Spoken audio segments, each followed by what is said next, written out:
Hvad skal der være for, at det er en god kage? Altså, jeg synes, der skal være en god smag, og så synes jeg, at konsistensen for mig er ret vigtig. At den ikke er for tør, men at den er nemlig, det skal nemlig være svampet. God svampe. Og så synes jeg, at en god kage også godt må se godt ud. Absolut. Man spiser med øjnene. Også det. Så der må godt være lidt noget dekorativt. Gør ikke noget. Ekstra grys. Ja, lige præcis. Det må godt se lækkert ud. Klart smag og konsistens. Ja. Og så hvordan den ser ud.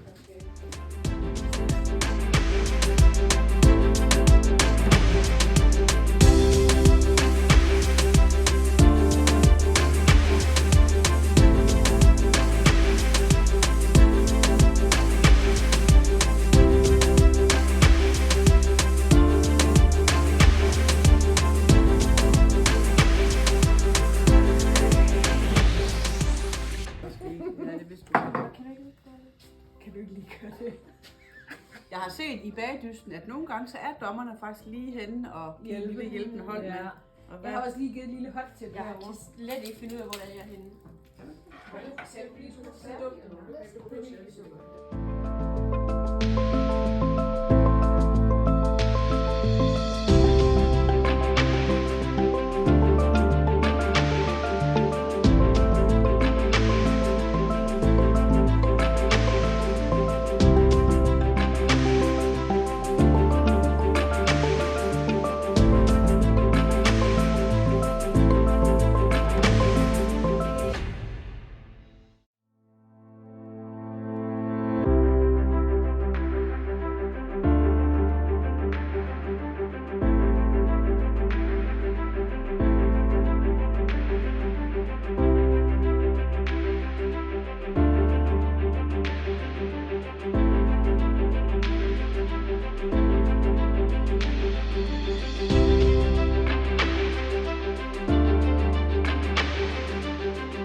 Der er kun en time tilbage.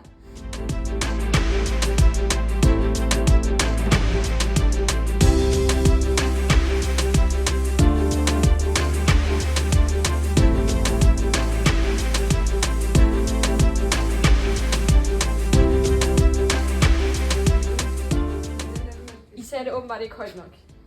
Hvad sagde vi ikke højt nok? At jeg skulle have tændt ovnen. Så du har ikke tændt ovnen endnu? Nej. Jeg ved ikke, hvordan man bruger den ovn, Lene.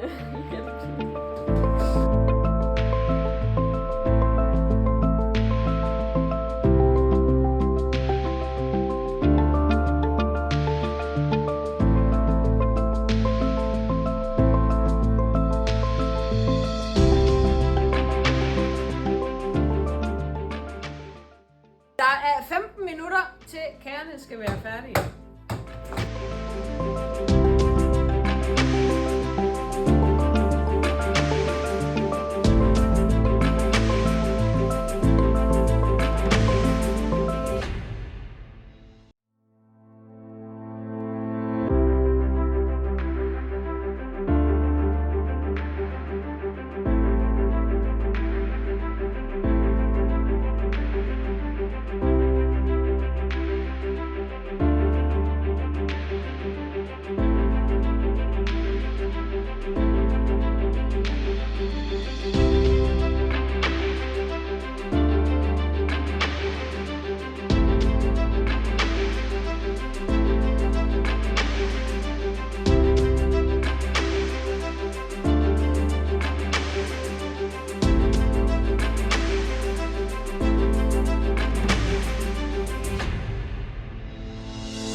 Flot sprøjtearbejde.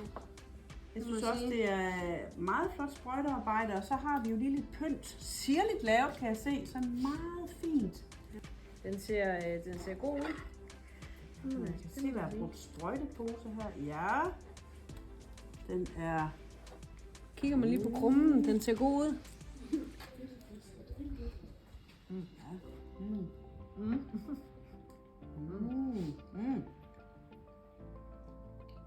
er god.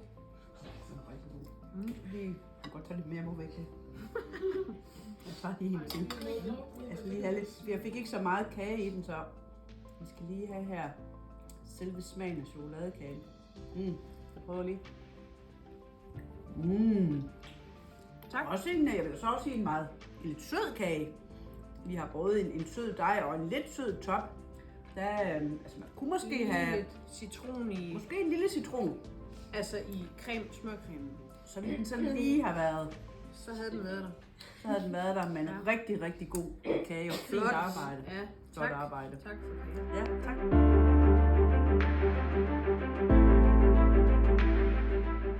Leas fine kage, og igen et flot sprøjtearbejde. Ja, mega flot. Og et lidt anderledes sprøjtearbejde. Sådan bygget op af sådan nogle dutter, som får sådan lidt et helt andet personligt udtryk. Og flotte blomster i fondant. Ja, her har vi en lidt mere fast krumme. Den er for stor, jeg har lavet, så er vi klar. Vi skal lige køre den med lidt smørcreme. Ja, ej, hvad har vi her? Ja. Nej, god smørcreme. Lidt citronsmag, tænker jeg. Der går den frisk. Hvad skal vi have inden for midten? Hvor man det? Også en god muffinbund. Den er også sprød faktisk. Den er også sprød, knap så kraftig i smag. Men også rigtig god. Lidt mere fast i konsistensen. Så jeg tænker, den er god, frisk. Altså når man spiser et nybagt. Men lidt lysere end men den det er jo anden. heller ikke chokolade, jo. Er der noget, der er jeg ikke fanget? Det er en velvet.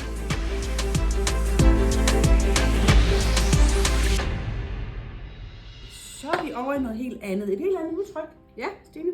det er det. Ja. Meget, hvad er det nu, det hedder? Enkelt i hvid og brun. Og her er vi heller ikke i tvivl om, at vi er over i noget chokolade. Nej. Så nu er vi spændt på smagen. Og igen, rigtig flot pyntearbejde. Jeg lagde mærke til, at det er skåret i hånden. Der er ikke brugt skabelon. Det er der ikke.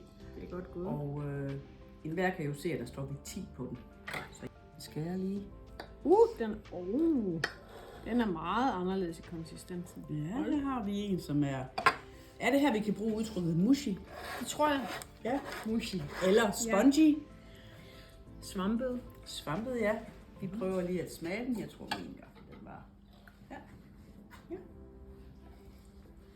Så her har vi ikke den samme smørcreme, men et fondantarbejde. Ja, rigtig god chokoladesmag. Nu er det jo det første program, så det vil sige, at der er jo ingen, der bliver sendt hjem. Men der er en, der får mesterbagerforklædet. Så nu skal I vælge af de tre, hvem der skal have mesterbagerforklædet. Kan vi lige, må vi lige vende os om lige omkring, Ja. lige snakke noget? Jamen, jeg synes faktisk, det gik okay. Jeg er lidt enig i, at ja, den var måske lidt for sød. Jeg har lavet den før, men jeg valgte at ignorere den effekt. Fordi jeg vidste ikke lige, hvad jeg skulle gøre, så jeg gad ikke lave det om. Så det var det, der blev til. Okay, jeg synes, det gik fint nok. Altså, den blev lidt tør, men ja, en af dommerne sagde jo, at det var fint nok, og den var lidt anderledes. Og de fik det med, at det faktisk er en rød velvetkage i stedet for en chokoladekage. Så jeg tror måske godt, det kunne vælge lidt mere, at det er lidt anderledes. Altså, jeg synes, det gik fint nok efter planen. Altså, det er også meningen, at den kage, som jeg valgte, den skulle være sådan lidt mushy i det, så jeg var okay godt tilfreds med resultatet. Vi har jo smagt på flere gange på alle tre kager, og de kan jo alle sammen noget på hver deres måde, så det var faktisk svært at vælge. Ja, det var det. Og alligevel så er vi jo endt på en bestemt, som jo skal have mesterforklæde. Det synes jeg.